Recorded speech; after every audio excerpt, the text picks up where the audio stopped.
Lo que te voy a contar a continuación es una historia con mucha historia. Y toda la información que en este vídeo vas a ver y escuchar parte del libro del filósofo español Daniel López, Historia del Globalismo, que este año llega a su segunda edición.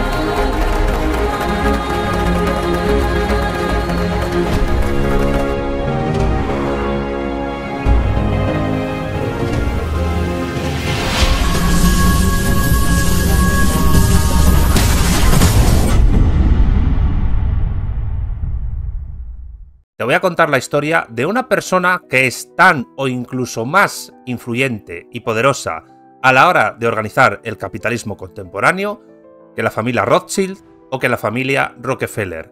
Una persona sin la cual no podría entenderse lo que en términos históricos se llama la traslatio imperi, es decir, la traslación de la hegemonía del Imperio Británico y de Londres al Imperio Estadounidense en Washington, es decir, en la capital de Estados Unidos de Norteamérica. Estamos hablando de la persona que pergeñó a nivel doctrinal con mayor ahínco la dominación anglosajona del planeta. Se trata ni nada más y nada menos que de Cecil Rhodes. Esta es su historia y esta es la historia de cómo se gestó la dominación anglo del mundo. Comencemos con algunos datos biográficos. Cecil John Rhodes era hijo del reverendo Francis William Rhodes. Tenía 9 hermanos y 2 hermanas. No se casó, lo que dio pie a rumores sobre su posible homosexualidad. Se consideraba discípulo del escritor y reformador social, un socialista cristiano, John Ruskin, y fue uno de los principales responsables de la expansión colonial británica en África, por lo que su vida política coincide con la época que los historiadores denominan Era del Imperialismo. Una época en la historia que abarca más o menos desde los años 1870 al año 1914, cuando comienza la Primera Guerra Mundial, y que fue consignada de manera crítica por Vladimir Ilich Ulyanov Lenin en su obra clásica de 1916, El imperialismo, fase superior del capitalismo. Y si parece extraño que Cecil Rhodes, un auténtico defensor del imperialismo británico y del colonialismo británico, tuviese un mentor como John Ruskin, que se consideraba socialista, en este caso cristiano, que tampoco te extrañe, porque en el siglo XIX, época en la que Cecil Rhodes se empieza a gestar a nivel de pensamiento y como persona, es una época en la que la socialdemocracia de Europa Occidental y Central defendía abiertamente el colonialismo, y en esa tendencia estaban también los conservadores tradicionalistas y los liberales clásicos, es decir, que el imperialismo y el colonialismo era prácticamente unánime en las más importantes familias ideológicas de finales del siglo XIX. Y además de esa socialdemocracia partidaria del imperialismo y el colonialismo, es de donde surge, sí, el padre del fascismo, Benito Mussolini, el cual, como demostré en un vídeo que te dejo abajo en la descripción, fue además espía británico. Pero sigamos con Cecil Rhodes. Atención, con su Compañía Británica de Suráfrica y haciendo honor a su apellido, en el año 1895 Cecil Rhodes fundó Rhodesia del Norte y del Sur, que se transformaron respectivamente en Zambia en el año 1964 y en Zimbabue en el año 1980. Cecil Rhodes fue apodado el Napoleón del Cabo. La colonia del Cabo sería tomada por los británicos a finales del siglo XVIII, en 1795, con el objetivo de controlar el tráfico marítimo hacia sus colonias en Asia, es decir, a fin de proteger sus posiciones en las Indias Orientales. La colonia del Cabo sería, junto a Dover, Gibraltar, Alejandría y Singapur, una de las puertas clave del comercio mundial del capitalismo anglosajón. En el año 1882, perdería fuerza en este sentido al ocupar íntegramente las tropas británicas el Canal de Suez tras la conquista de Egipto, con lo cual la colonia del Cabo pasó de ser centro neurálgico del comercio marítimo internacional a serlo de nuevo el Cairo, el doble de lo que ya era, es decir, Egipto, y gracias al canal de Suez. Ahí perdió fuelle Sudáfrica, pero ¿lo perdió del todo? ¿Qué hizo Cecil Rhodes al respecto? ¿Y por qué es importante para la historia que estoy contando en este vídeo?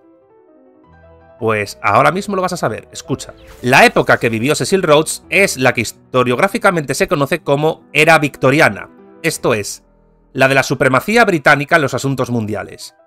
Aunque en 1871 surgiría una nueva potencia europea, el Segundo Reich alemán, ya como nación política canónica y con planes y programas imperialistas propios, lo que vendría a traer una reorganización radical del equilibrio entre las potencias europeas, que no se resolvería de manera dialogante y desde el poder diplomático, sino a través de dos guerras mundiales que supusieron precisamente el fin de la hegemonía mundial de las potencias europeas, el Imperio Británico inclusive. No obstante todo ello, a finales de este siglo XIX, Sudáfrica estaba dividida en 4 zonas, 2 colonias británicas, Colonia del Cabo y Natal, y 2 repúblicas Boers, el Estado Libre de Orange y la República Surafricana, más conocida como Transvaal.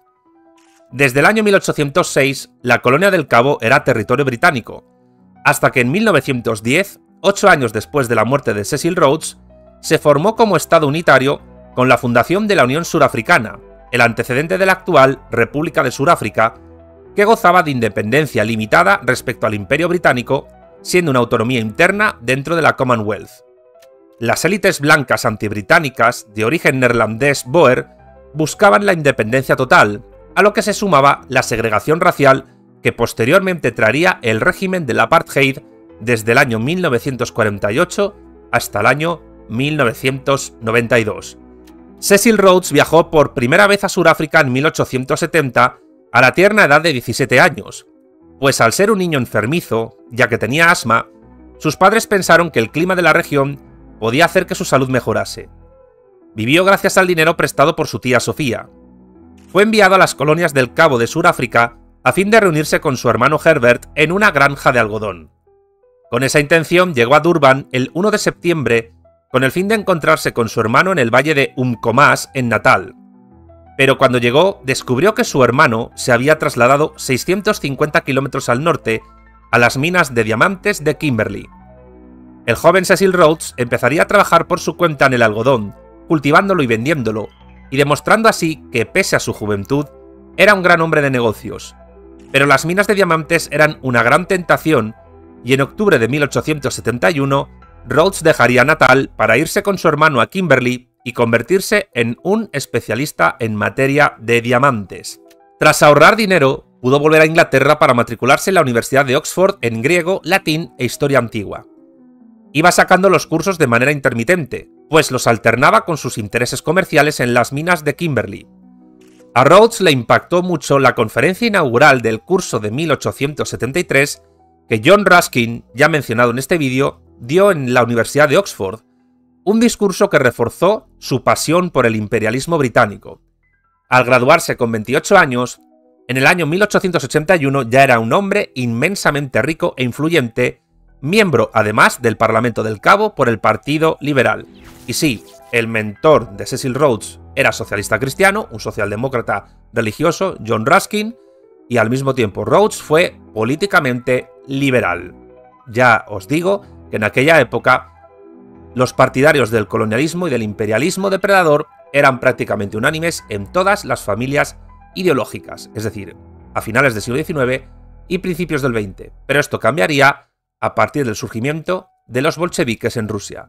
Pero esto da para otro vídeo. Sigamos con Cecil Rhodes. Con la ayuda de los fondos de la banca N.M. Rothschild & Sons, que dirigía a Nathan Mayer Rothschild, nieto de Nathan Mayer e hijo de Lionel, del cual hablamos en el vídeo sobre los Rothschild, 2 vídeos en concreto que te dejo abajo en la descripción, sigamos. En el año 1888, Rhodes estableció el monopolio de los diamantes de Kimberley mediante la The Baines Consolidated Mines, entidad de la que sería presidente.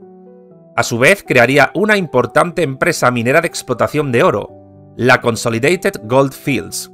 The Baines Consolidated Mines era una empresa de diamantes que sigue funcionando hoy día en el siglo XXI y que hasta hace pocos años controlaba el comercio mundial de diamantes.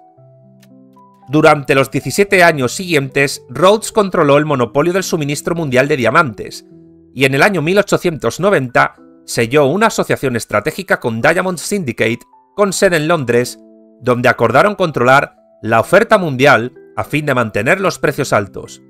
De modo que Rhodes se instaló en Sudáfrica como fervoroso explorador de minas de diamante y de oro, y se convirtió en un magnate gracias a los nuevos yacimientos de oro, carbón y cobre del subsuelo que fueron encontrando y que explotaba a título personal. Gracias a los diamantes, Cecil Rhodes pudo asentar su fortuna tanto en lo crematístico como en lo político, pues él no quería ser solo rico, sino además rico y poderoso, pues era muy consciente del vínculo entre la riqueza y el poder político o geopolítico. Y esto es fundamental para entender el capitalismo realmente existente, y no el que te cuenta, por ejemplo, Ludwig von Mises en La acción humana o en otras obras. El capitalismo realmente existente no es solo capital, ahorro y trabajo duro, como diría Miguel Ancho Bastos, es también poder político y geopolítico, y el ahorro es imposible sin esclavitud asalariada y sin imperialismo depredador. ¿Y por qué es importante hablar de Rhodes? Para, por ejemplo, conectar los vídeos que ya hemos hecho en mi canal sobre los Rothschild y los Rockefeller con otros que ya he anunciado que van a venir, como por ejemplo el Club Bilderberg o la Comisión Trilateral. Paciencia, porque para llegar a esos vídeos hay que pasar por este. Sigamos hablando de Cecil Rhodes. En el año 1889, Cecil Rhodes y su socio Charles Rudd fundaron la Compañía Británica de Sudáfrica, BSAC por sus siglas en inglés, cuyos modelos eran la Compañía Británica de las Indias Orientales y la anterior Compañía Holandesa de las Indias Orientales, es decir, el imperialismo depredador o los amigos del comercio, como los ha llamado Jesús G. Maestro, en contraposición a los enemigos del comercio de Antonio Escotado. El origen de la BSAC estaba en la explotación minera de Masonalandia. Rhodes se apoyaría en la BSAC para que el centro y el sur del continente africano fuesen colonizados por el Imperio Británico. El 29 de octubre de 1889 se le concedió a la BSAC la Carta Real. Así las cosas, Rhodes creía que Matabeleland y Masonalandia estaban bajo su dominio, que una guerra con los Ndebele era inevitable, una tribu surafricana muy fuerte en aquel momento. Sigamos. Y que el éxito no se lo arrebataría un jefe salvaje con unos 8000 guerreros. Cita textual del propio Rhodes, el cual era extremadamente racista, algo que seguiremos exponiendo en este vídeo porque profundizaremos en ello, pues es fundamental para su concepción del mundo. Sigamos. Todo por mor de la grandeza del Imperio Británico. Ese era el leitmotiv vital de Cecil Rhodes. Pero el conflicto era inevitable, como él mismo señaló, y estalló en 1893 bajo el pretexto de que estaban protegiendo a los Shona contra los Impis, hombres armados, viciosos y salvajes de los Ndebele. Así los llamaba constantemente Cecil Rhodes. Sigamos. Rhodes y Jameson lo planearon todo para que en Londres creyesen que los Ndebele eran los agresores, cuando era todo lo contrario. Y así, estos Ndebele se quedaron indefensos ante la sofisticada tecnología de las tropas del primer baronet Leander Jameson. Entre los años 1890 y 1896, Rhodes fue primer ministro de la colonia de Ciudad del Cabo, cargo que le reportó unas riquezas considerables. Procuró expropiar tierras a los negros, beneficiando a propietarios de minas e industrias a través de la Ley Glenn Grey, puesta en vigor en agosto de 1894, cuando fue aprobada en el Parlamento. Esta ley hizo que los pobladores negros fuesen desplazados sin contemplaciones de sus tierras para que éstas fuesen explotadas mineral e industrialmente por los colonos británicos. Con la ley de franquicias y votos, Rhodes exigió que para poder votar había que triplicar la riqueza, medida que naturalmente impedía la participación de los negros en las elecciones. Es decir, que Rhodes era un partidario de la democracia censitaria, típicamente liberal en sentido clásico, y por tanto del sufragio restringido a los varones blancos con capital y propiedad privada a gran escala. En su discurso para poner en marcha esta ley, el propio Cecil Rhodes dijo lo que sigue, y le citamos, atención. Sostengo, dice Rhodes, que los nativos deben estar separados de los hombres blancos y no mezclarse con ellos. El gobierno los considera como si vivieran en una reserva nativa y desea que la transferencia y enajenación de tierras sea lo más simple posible. fracasamos por completo cuando ponemos a los nativos en igualdad con nosotros. Si los tratamos de manera diferente y decimos, sí, estas personas tienen sus propias ideas, etc., entonces estamos bien. Todavía son niños.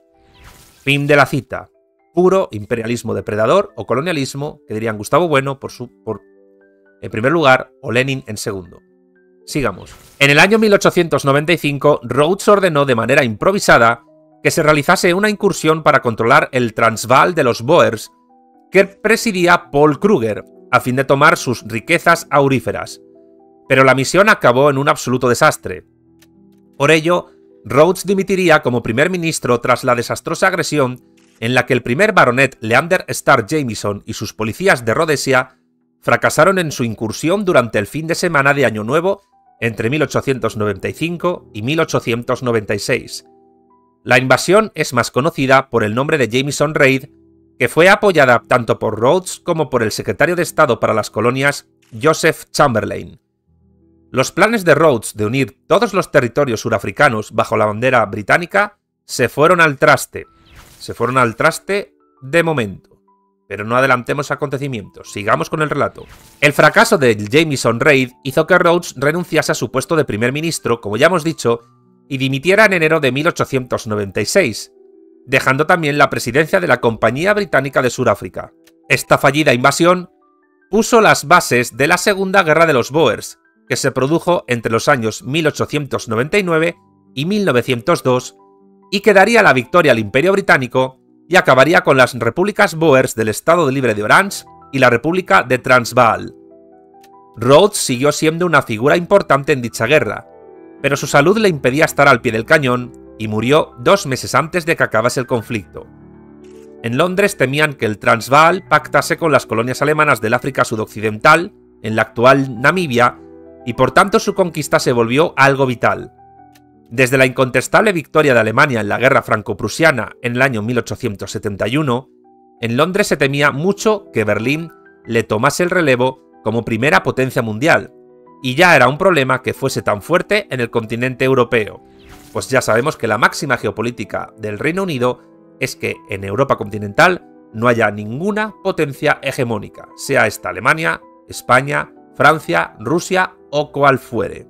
En todo caso, a pesar de la temprana muerte de Rhodes, su influencia en la política de la colonia surafricana y su influencia posterior a nivel ideológico en los desarrollos geopolíticos del Imperio Británico y después de Estados Unidos fueron tremendos, y de ahí este vídeo.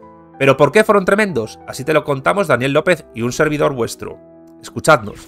En la Primera Guerra Boer, que transcurrió de los años 1880 a 1881, y ya hemos mencionado la segunda, los colonos holandeses, a base de guerrillas, retomaron Transvaal bajo el mandato de Paul Kruger. En 1886 se descubrió oro en el territorio de Transvaal, lo que hizo que en 13 años se desencadenase la Segunda Guerra Boer, y Rhodes, como primer ministro, fue decisivo para que se llevase a cabo, aunque la guerra empezó 3 años después de su dimisión. Los británicos, tanto los colonos como en Londres, temían que el Transvaal se alinease con las colonias alemanas del África Sudoccidental. Ya hemos dicho que estas correspondían a la actual Namibia. Les horrorizaba a los británicos que una Alemania en un auge sustituyese al Imperio Británico como primera potencia mundial. En el cono sur de África se estaban gestando los embriones de las 2 guerras mundiales. La supremacía británica y el arribismo germano o pangermano chocaron primero en África, con lo cual, en cierta manera se puede decir que las 2 guerras de los Boers fueron, en cierto sentido, insisto, los antecedentes de la Primera Guerra Mundial. Sigamos porque ahora viene lo más interesante del vídeo. Atención. En la Segunda Guerra Boer, en la que Londres movilizó a 30.000 soldados y gastó más de 200 millones de libras, se popularizó la expresión Concentration Camp, campo de concentración. ¿Esto qué significa? Que fue en la guerra colonial entre Alemania, el Imperio Británico, las tribus indígenas surafricanas y los neerlandeses y afrikaners Boers, cuando se empezó a gestar la idea de campo de concentración, es decir, que los primeros campos de concentración surgen entonces. ¿Cómo? Escucha. En esos campos de concentración se dice que fallecieron 27.000 mujeres y niños Boers y 14.000 surafricanos negros. Igualmente, más de 100.000 nativos africanos fueron confinados en campos separados, sin que se tengan cifras fiables, pues aparentemente los británicos no se preocuparon de contarlos, y por tanto es muy difícil saber cuántos fallecieron en realidad. No obstante, la paz definitiva de estas guerras se firmó con el Tratado de Vereeniging el 31 de mayo de 1902, 2 meses después de la muerte de Cecil Rhodes. Los británicos consiguieron la supremacía política en Sudáfrica a cambio de compensar millonariamente a los Boers por la quiebra de su economía. También aceptaron la segregación de la población negra en la constitución política de la futura Unión Surafricana, que se fundaría en el año 1910 como parte de la Commonwealth. Curioso, ¿verdad?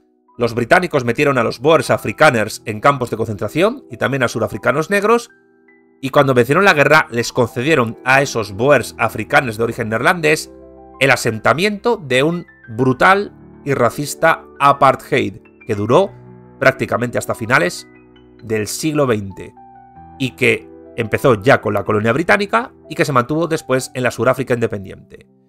¿Cómo se os queda el cuerpo? Pero lo peor está a punto de llegar. Escuchad. El Kaiser alemán Guillermo II llegaría a decir de Cecil Rhodes que si hubiera sido su primer ministro, él, Guillermo II, habría sido el mayor monarca del planeta. El escritor Mark Twain lo calificó con ironía como maravilla de su tiempo, misterio de su época, arcángel para la mitad del mundo y satán para la otra. A raíz de la oleada de protestas de un absurdo o interesado en pos de determinadas élites, antirracismo retrospectivo del grupo racista antiblanco Black Lives Matter, a partir de junio de 2020, tras la muerte de George Floyd, se le exigió a la Universidad de Oxford que retirase la estatua de Cecil Rhodes. Sin embargo, el Oriel College de la Universidad Británica concluyó que la retirada supondría elevados costes y un largo proceso legal. Ya en la década de 1950, unas cuantas décadas antes del Black Lives Matter, algunos estudiantes afrikaners de origen neerlandés en Sudáfrica exigieron la retirada de una estatua de Cecil Rhodes en la Universidad Ciudad del Cabo. En el año 2015, un movimiento conocido como Rhodes Must Fall llevó a cabo protestas en la Universidad Ciudad del Cabo y las autoridades universitarias sí aquí se vieron obligadas a retirar la estatua de Cecil Rhodes. Cuando en el año 2002, coincidiendo con el centenario de su muerte, la BBC hizo una encuesta sobre los 100 británicos más importantes de la historia, Cecil Rhodes no apareció en la lista. Estos son los grandes logros, algunos de los grandes logros de la acción colonial / colonialista de Cecil Rhodes, un absoluto apasionado del Imperio Británico, como no podía ser de otra manera. Bueno, como no podía ser de otra manera, teniendo en cuenta dónde se educó. Pero, como decíamos, ahora bien, ¿qué tiene de importante Cecil Rhodes a nivel doctrinal para entender la idea de mundialización que dirían los franceses, la idea de globalización o incluso el globalismo, tal y como lo trata Daniel López en su libro Historia del Globalismo? O dicho de otra manera, ¿qué defendía Cecil Rhodes a nivel ideológico-político y cómo pensaba llevarlo a la práctica y por qué ha tenido tanta influencia en el mundo capitalista contemporáneo? Así te lo cuenta Daniel López. Escucha porque en el fondo la parte más interesante del vídeo es esta. Escuchad. Rhodes murió por insuficiencia cardíaca el 26 de marzo de 1902 a la edad de 48 años, muy joven, en Muizenberg, colonia del Ciudad del Cabo. Según algunos testigos, sus últimas palabras fueron: "Tampoco he hecho tanto por hacer". Durante su enfermiza vida, siempre creyendo vivir al borde de la muerte, redactó hasta 7 testamentos, que hoy se han convertido en redacciones de culto para la gente que defiende la mundialización del capital anglosajón. Antes de escribir su primer testamento, el 2 de junio de 1877, Cecil Rhodes redactó su famosa Confesión de Fe en Oxford, aunque ese mismo año incluiría algunos añadidos que plasmó en Kimberley. Este primer testamento lo redactó el 19 de septiembre de ese año 1877, cuando solo disponía de un patrimonio de 10.000 libras. Como comentaba el periodista, editor, espiritista y reformista social William Thomas Stead, y le citamos, este primer testamento fue revocado rápidamente. Parece que el señor Rhodes descubrió muy pronto que el secretario colonial era, por pronto, la última de las personas a quien confiarle un fideicomiso tan comprometido. Cerramos la cita de William Thomas Stead. Sigamos. Rhodes se comprometía con todas sus fuerzas a hacer avanzar el Imperio Británico en su primer testamento, y quería hacerlo avanzar hacia, y le citamos textualmente, todas las tierras donde existan medios de subsistencia explotables mediante la energía, el trabajo y la empresa, incluyendo la totalidad del continente africano, la Tierra Santa, es decir, Palestina o Israel, como queráis llamarlo, también hacia el Valle del Éufrates, a las islas de Chipre y Candia, a la totalidad de la América del Sur, ya controlada de facto por los británicos desde la independencia / balcanización del Imperio Español. Sigamos. También a las islas del Pacífico, al archipiélago malayo, a las costas de China y Japón, y conseguir además la recuperación de los Estados Unidos de Norteamérica como parte integral del Imperio Británico. Fin de la cita. Era ambiciosete Cecil Rhodes, ¿verdad? Muchos dirían que estaba completamente ido de la olla, loquísimo, pero ¿había parte de racionalidad en su discurso imperialista, universalista / globalista? Vamos a ver cuál es esa parte de racionalidad, y con racionalidad no me refiero a que tenga razón o que diga la verdad, sino a efectuar y construir instituciones para que estos planes y programas imperialistas se llevasen a cabo. ¿Cómo quiso hacerlo? Así te lo cuenta Daniel López, escuchadnos. Rhodes afirmaba, en plan conspiranoico, que quería fundar una sociedad secreta para poner al mundo bajo dominio británico. Y aquí tenemos el quid de la cuestión de buena parte de lo que Daniel López trata en su libro Historia del Globalismo. Como escribió Frank Aidelote en su libro American Rhodes Scholarship, en su primer testamento, Rhodes explica su finalidad con detalles. Buscaba extender la dominación británica en el mundo entero, teniendo el idioma inglés como lengua mundial. Pretendía la creación de un poder tan grande que toda guerra se volviera imposible, y defendía el mantenimiento de los intereses humanitarios.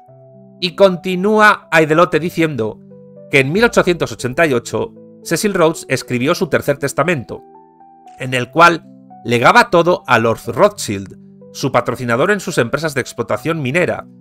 Incluía una carta además conteniendo la sustancia de todo lo que fue discutido entre nosotros, sin llegarse a determinar exactamente qué era aquello. Y se piensa que se trataba de su primer testamento y de su credo, pues un postscriptum de Rhodes afirma que en cuanto a las cuestiones a las cuales él hizo alusión, buscad si podéis lograr la constitución de los jesuitas. ¿Qué quería decir Cecil Rhodes con esto? Todavía se hacen cábalas sobre el asunto, pero no hay nada claro, y en este vídeo lo único que podemos hacer es ofrecer la información y que vosotros investiguéis por vuestra cuenta, y si queréis lo comentéis en los comentarios, valga la redundancia. Abajo está la caja para hacerlo. Sigamos. Rhodes escribió su segundo testamento en 1882, en el que dejaba todas sus propiedades al señor N.E. Pickering, un joven empleado de la empresa De Beers. William Stead observaría que se trataba de un documento muy informal. Estaba escrito en un simple papel de carta con fecha de 1882. Le dejaba todas sus propiedades al señor N.E. Pickering, un joven empleado de la empresa De Beers Company en Kimberley. El señor Rhodes estaba muy encariñado con él y lo estuvo cuidando durante su enfermedad terminal. Y repito, aunque esto puede parecer irrelevante, se dice que Rhodes era homosexual. Sigamos. El tercer testamento de Cecil Rhodes se redactó en 1888. Stead comentaba que en este testamento, en el que tras dejar una provisión para sus hermanos y hermanas, dejó todo el remanente de su fortuna a un amigo financiero, al que denominaré X, expresándole a él de igual manera informalmente sus deseos y aspiraciones, es este testamento el que estaba vigente cuando conoció por primera vez Stead a Cecil Rhodes. ¿Pero quién es X? Seguramente, según Daniel López, el mismo que financiaba a De Beers, Lord Rothschild Nathan Mayer, nieto bisnieto de Mayer Amschel, el primer Rothschild y el primer judío en llegar a ser barón británico. El cuarto testamento de Cecil Rhodes se escribió en el año 1891. Al respecto de este testamento, Stead comenta lo siguiente, le citamos: el señor Rhodes reemplazó el testamento que había redactado en 1888 en papel de carta y en el que dejaba su fortuna a X por un testamento formal, el cuarto, en el que todos sus bienes inmuebles y patrimonio personal se legaba a X y a W. Stead, de la publicación Review of Reviews. Cuando me despidió, tras haberme anunciado la terminación del acuerdo, el señor Rhodes declaró que cuando saliera para África escribiría sus ideas y me las enviaría. Era en cumplimiento de esta promesa que le envió la carta de fecha 19 de agosto y la de 3 de septiembre de 1891. Las escribió él según su propuesta a fin de que pudiera publicarlas editadas en su nombre, como una expresión de sus opiniones. Cumplí con sus instrucciones y publiqué el contenido de la carta, con muy pocas correcciones necesarias para adornar como él deseaba, como manifiesto para los electores de las elecciones generales británicas de 1895. Entre los años 1891 y 1899, yo, Stead, estuve designado en los testamentos del señor Rhodes, que precedieron al de 1899, como la persona que estaría a cargo de distribuir toda su fortuna. De 1891 hasta 1893, figuré como una de las dos personas designadas. De 1893 hasta 1899, una de las tres a las que dejaba todo su dinero.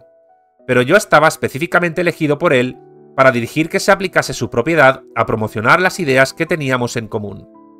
El quinto testamento apareció un año después, en el año 1892, y en 1899 serían publicados el sexto y el séptimo testamentos, los dos en el mismo año, los dos últimos. Stead comentaba al respecto de estos dos testamentos de Cecil Rhodes lo siguiente.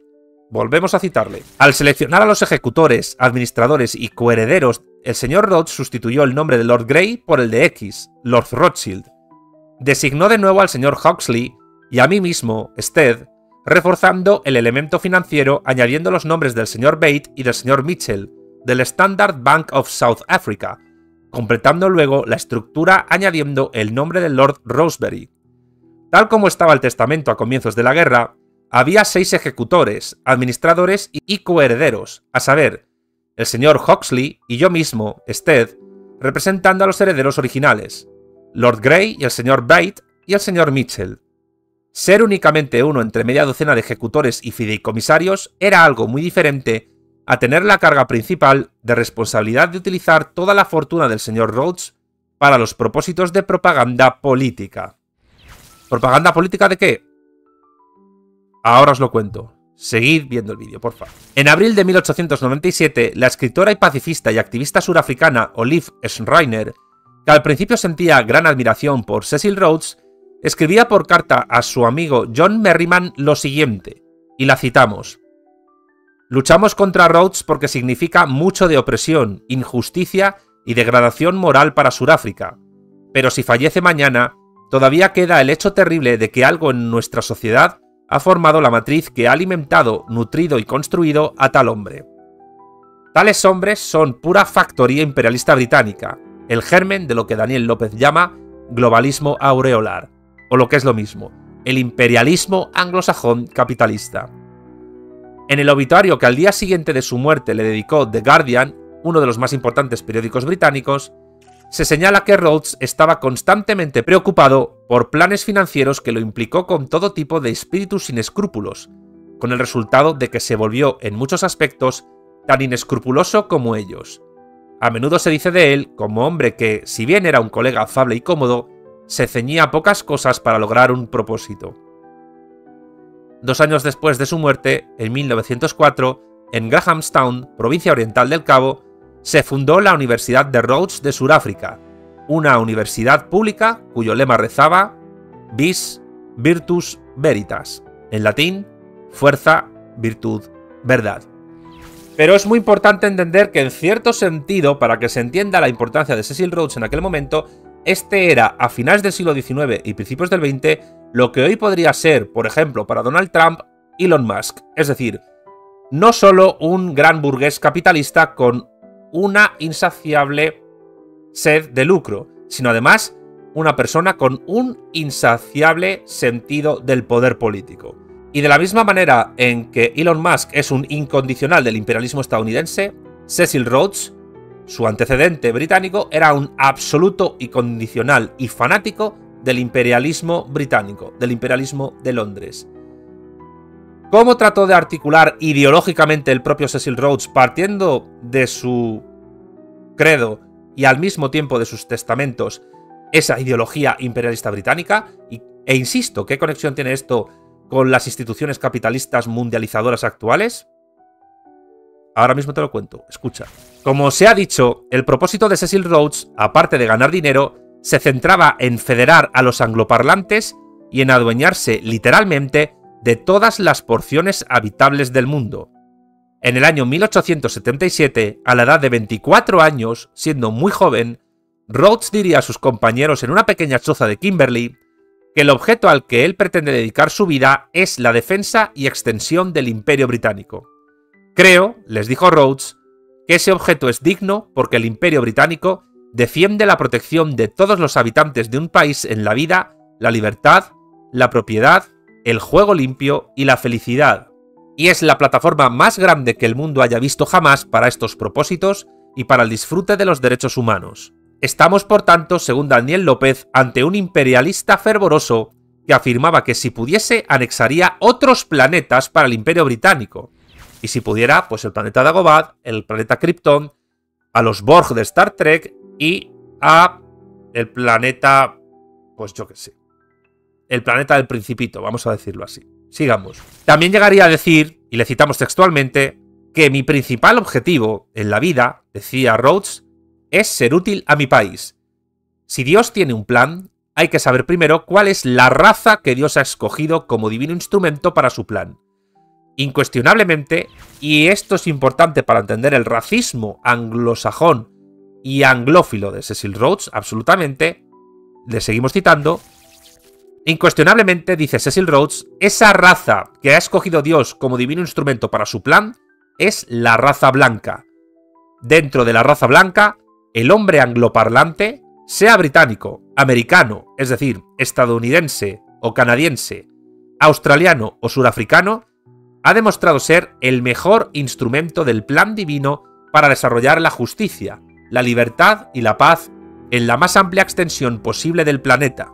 Por eso, yo, Cecil Rhodes, dedicaré el resto de mi vida a los propósitos de Dios y le ayudaré a lograr que el mundo sea inglés. Fin de la cita. ¿Cómo se os queda el cuerpo ante esta cita? Comentádmelo abajo en la caja, por favor. Pero sigamos, porque esto no ha hecho más que empezar. Atención. Según cuenta Daniel López, Rhodes creía con firmeza en el adagio que rezaba: nacer inglés era ganar el primer premio en la lotería de la vida. Y en su confesión de fe sostenía, y le citamos textualmente, que cada acre añadido a nuestro territorio significa para el futuro el nacimiento de más miembros de la raza inglesa que de otra manera no llegarían a nacer. Más territorio significa simplemente más raza anglosajona, más de los miembros de la raza mejor, más humana, más honorable que el mundo posee. Fin de la cita. Sigamos con el racista Rhodes. Para Cecil Rhodes, la raza anglosajona estaba destinada a la grandeza y pensaba que mientras más blancos hubiese, mejor sería para la raza humana. Y defendía que, y le citamos de nuevo textualmente, si los blancos mantienen su posición como la raza suprema, puede llegar el día en que estaremos agradecidos de tener a los nativos con nosotros en la posición que les corresponde. Esta degradante cita aparece en la obra de Bernard Magubane, The Making of a Racist State, British Imperialism and the Union of South Africa, 1875-1910. Un libro que es muy recomendable si lees en inglés. Sigamos. Rhodes además seguía diciendo que, imagínense esas partes que en la actualidad están habitadas por el espécimen más despreciable de ser humano, cuánto cambiarían si estuvieran bajo la influencia anglosajona. Este discurso lo firmaría perfectamente Adolf Hitler o partidos neonazis españoles que entienden que el Imperio Español debería ser, o que fue, un antecedente del británico. No voy a citar esos partidos, pero por internet los podéis encontrar. Gente nefasta. Sigamos. Rhodes opinaba que los negros tenían que ser expulsados de sus tierras para estimularlos a trabajar y a que cambiasen sus hábitos. Rhodes decía, textualmente, hay que llevarlos a casa, que en el futuro 9/10 partes de ellos tendrán que pasar su vida en trabajos manuales, y cuanto antes se les traiga a casa, mejor. Rhodes además insistía en que el nativo debe ser tratado como un niño y se le debe negar el derecho al voto. Debemos, decía Rhodes, adoptar un sistema de despotismo como funciona en la India en nuestras relaciones con la barbarie de Sudáfrica. Los británicos llamaban a los indígenas que eran mano de obra kafiri, infieles, es decir, a la cuestión racial se sumaba una connotación religiosa, y el kafir, para el Islam es el infiel al Islam, el kafre. De ahí viene la palabra en español kafre. No obstante, es curioso cómo llamaban infieles o kafres los anglicanos protestantes defensores del colonialismo británico a todos aquellos que no llegaban ni a súbditos dentro de su corona imperial, es decir, a los indios del Raj británico y sobre todo a los negros de África.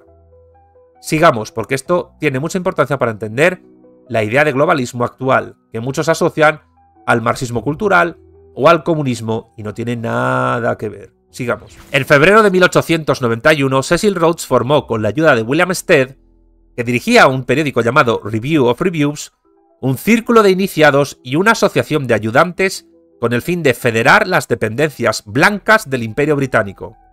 A este proyecto se unieron diferentes personalidades intelectuales y políticas influyentes como Albert Grey, antiguo gobernador general de Canadá y reformista liberal, Alfred Milner, político colonialista importante y, como veremos, el heredero ideológico de Cecil Rhodes, y Arnold Toynbee, tío del famoso historiador de las civilizaciones Arnold J. Toynbee.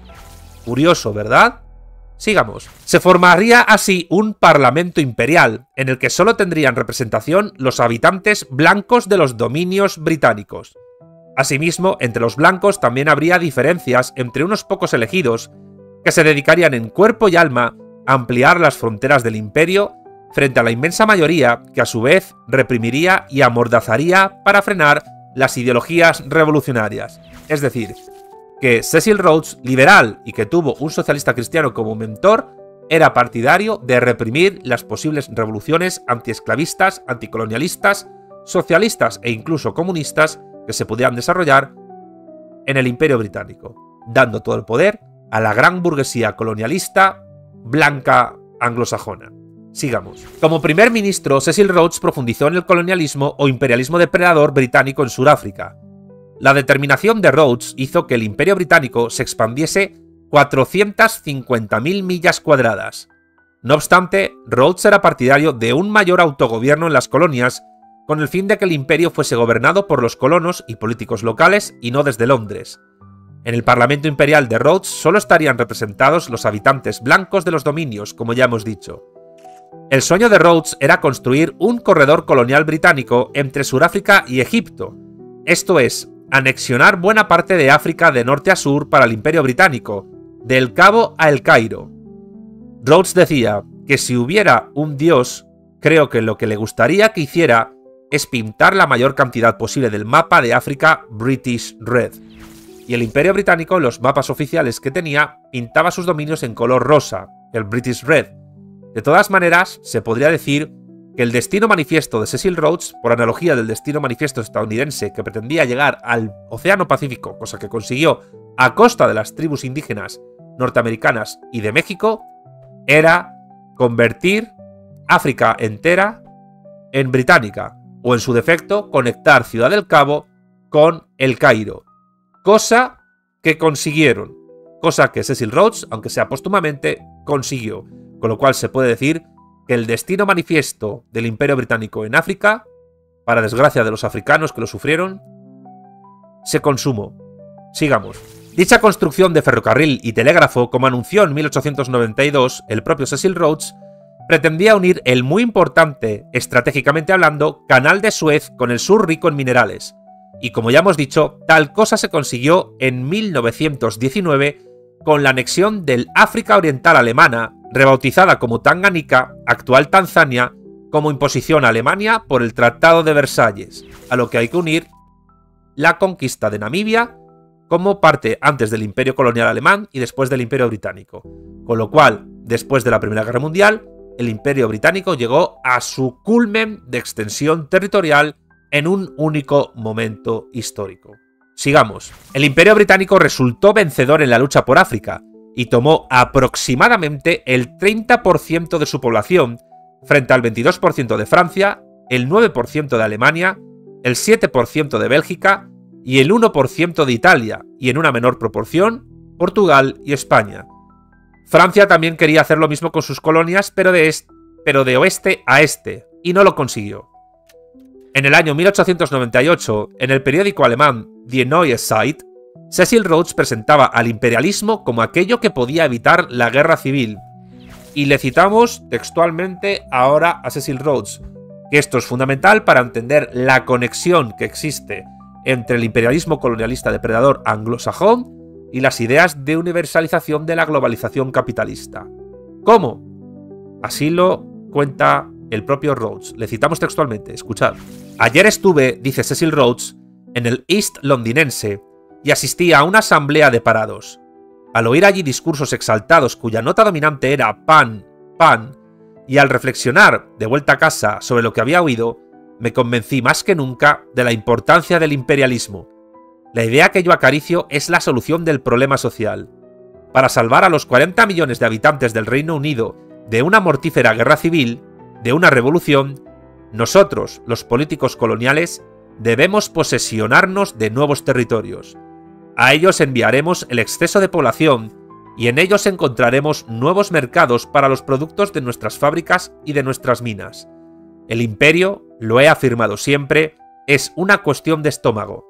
Si queréis evitar la guerra civil, debéis convertiros en imperialistas. Y con guerra civil se refería a revolución y por tanto se refería a tensiones políticas en la metrópoli del Imperio Británico. Que eso significase guerras de expansión colonial en África o en Asia o en otros lugares, le era sin cuidado. Esa guerra no le importaba porque no era guerra entre humanos, porque para él los negros, los indios y los aborígenes australianos no eran humanos. Sigamos. Cecil Rhodes, como ya dije, sería criticado por Lenin en 1916 en su obra ya clásica El imperialismo, fase superior del capitalismo, pues los esquemas del revolucionario ruso pretendían invertir los del imperialista británico al querer transformar la guerra de la dialéctica de estados, la Gran Guerra o Primera Guerra Mundial, en una serie de guerras civiles revolucionarias, lo que llamaba Revolución Mundial y lo que implicaba universalizar la dialéctica de clases. Cuando en 1895 Rhodes decía: si queréis evitar la guerra civil, debéis convertiros en imperialistas, la inversión leninista se quedaría en lo siguiente: si queréis evitar la guerra mundial, debéis convertiros en revolucionarios, y en cierto sentido, anticolonialistas o antiimperialistas en términos de Lenin. Y aquí es donde Lenin acertó. Pero he hablado al inicio de este vídeo de la Translatio Imperii, es decir, de cómo el dominio anglosajón del mundo pasó de Londres a Washington, Nueva York y Los Ángeles, California. Este vídeo, así como el resto de vídeos que aparecen en mi canal de YouTube, serían imposibles de realizar sin el apoyo económico de mis Patreon, de mis patrocinadores, griegos, romanos e hispanos, sin los cuales el avance técnico de este canal sería inviable. Si quieres apoyarme económicamente, abajo en la descripción del vídeo puedes hacerte patrocinador. También puedes apoyarme suscribiéndote a mi canal de YouTube para que recibas más contenido de materialismo político audiovisual. Cada vez somos más y vamos a más. Si este vídeo en concreto te ha gustado, por favor dale pulgar arriba. Deja también tu comentario abajo para apoyar el vídeo y para dar tu parecer sobre el contenido que acabas de ver, así como de otros vídeos de mi canal. Comparte este vídeo, así como otros de mi canal, con familiares, amigos y allegados para así dar a conocer mi trabajo. Puedes encontrarme también en redes sociales, en las cuales también hay mucho contenido de todo tipo. Estoy en Twitter, estoy en Instagram, estoy en Facebook, estoy en TikTok y estoy en Telegram. También tengo podcast, donde se vierte en formato de audio todo lo que aparece en este canal. Estoy tanto en iVoox como en Spotify. Y por supuesto, toda mi obra, todo mi contenido también lo puedes encontrar en mi página web www.armesilla.org. Sin más, me despido, un saludo a todos y hasta la próxima.